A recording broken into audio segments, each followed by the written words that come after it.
This edition of the Ridley Report is brought to you by Anarcho Jesse Labor Note. Okay, here's the van. Apparently this is the van containing Lauren and Kat. You guys in there? Get out away from it now. Does that have Lauren and Kat in it?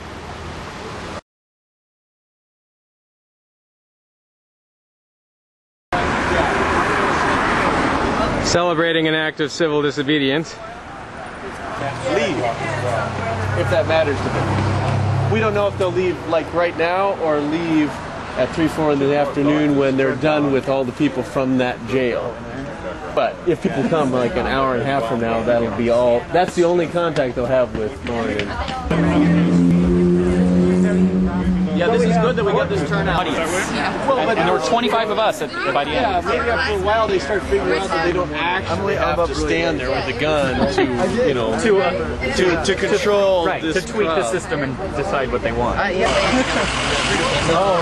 This pizza place was pretty good last time. Now, William from Vermont here is one of the many people who came to see the trial of Kat Canning. She's on trial for demonstrating in an IRS office and refusing to leave.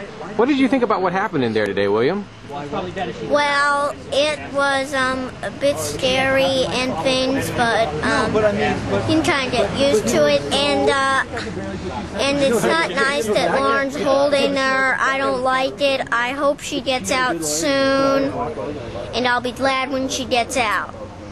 Awesome. What do you know about what Lauren did and what Kat did? Well, they tried to. Well, they went into a office and Lauren went to get her camera back, and they arrested her for it. They tricked her and arrested her for it. All right, thanks, William. Welcome.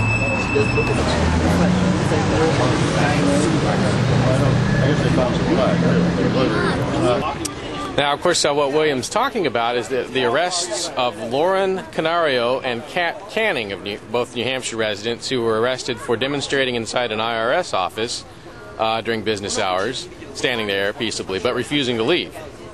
Although, according to testimony on the stand today, I think it was Kat Canning testified they actually had planned to leave fairly quickly if they hadn't been, accosted by officers. You're famous. Police presence in the courtroom today was less than before.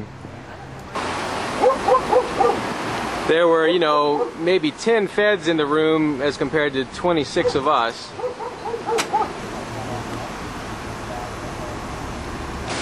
But the most significant piece of news I have to report, at least at this early point, other than the sentence and all that, is that they actually moved the time of the trial to 10 a.m. today. It was supposed to be at 1:30 p.m., and they moved it up by 3 hours, and yet we were still able to field the same number of people that we fielded at the last trial. So I think that news just broke like hours ago, or maybe last night. Hi. Thanks for coming. So we were informed at, I guess, somewhere yesterday afternoon or yesterday morning. And the news appeared on nhfree.com at 3 o'clock yesterday, September 29th. But Dave Ridley might be interested in how to state it.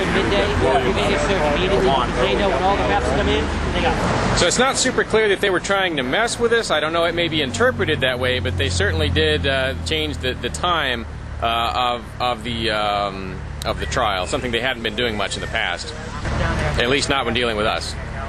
Now I'm standing here with Nick from Arizona, who you didn't come all the way up here just for the trial, but you've done something special to make sure that you're available for events like this, even though you live out of state. Tell me about that. What do you mean? Well, you said you've done something where you can be in New Hampshire more often? Oh, okay. Yeah, I drive a truck for a living, and so I just wanted to get a trip up to New Hampshire and check out the place, and it's a good week to be up in New Hampshire.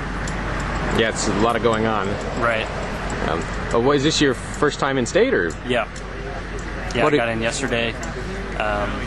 Drove through Vermont into New Hampshire. It's a really beautiful drive. It's a really nice place. It's got a really cozy feel to it, and so I think I'm going to like it here. Are you a free stater also, or? Yeah. So you're planning on eventually moving here? Planning on making the move sometime early next year. Wow, that's great. Well, it's going to be good to have you here, Nick. Thanks for coming to this trial. Thanks, Dave. What were your impressions of the trial itself? I was impressed with the turnout. You know, it's pretty amazing to see on short notice 20 people show up. It's more like 25, actually. Yeah.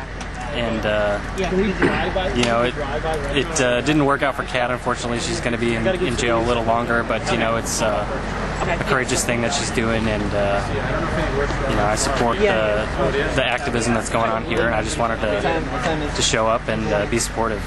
All right, thanks, Nick. Thanks, Dave. Now, I'm sitting here with Bob from Grafton, who was at the trial. He attended the entire trial? I got there a little bit late, and Kat was asking Lauren one question, which I found very interesting.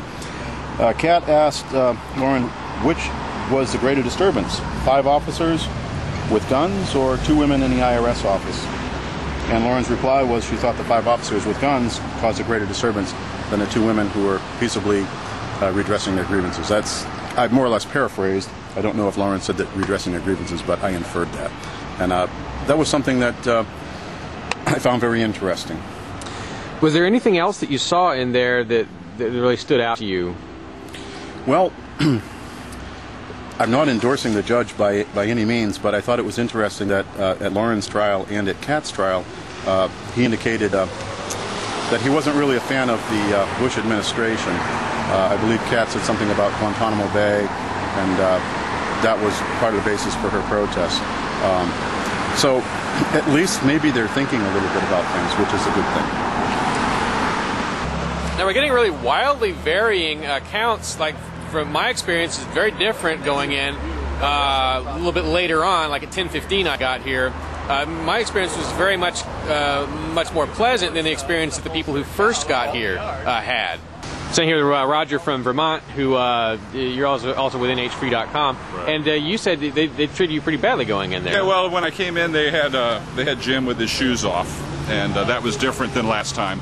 And they also were quite rude to my wife.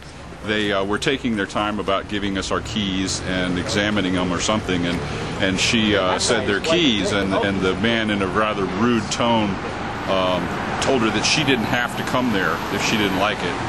And I, in a polite but firm manner, tried to remind him of who he worked for. I said, remember who you work for. And he didn't seem to like that. They were different folks than the last time. Last time they were very cordial to us at the entrance. So it seems like, more of a crackdown at the entry point while there was a large group coming in. Less of a crackdown inside the courtroom, because like I said, they had 25 feds in that courtroom for Lauren's trial the other day, only about 10, maybe 12 today. Somebody's in a hurry. Rouse some others down here. Don't drag it on the ground. Okay. So I guess now we know where they were running. They were running to start the demonstration.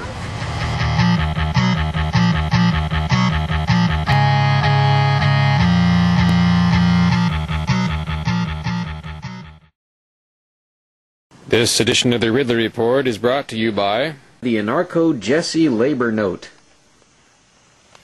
As you may have guessed, the Anarcho-Jesse Labor Note is put out by Anarcho-Jesse.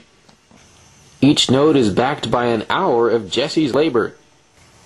Or in some cases, the larger notes are backed by 8 hours of his labor. I've already bought 10 hours worth and look forward to exchanging them for Jesse's labor. To find out more about the Anarcho-Jesse Note, an alternate currency in New Hampshire, just see the video description for this clip. Click on the link. Anarcho-Jesse Labor Note. Anarcho-Jesse Labor Note.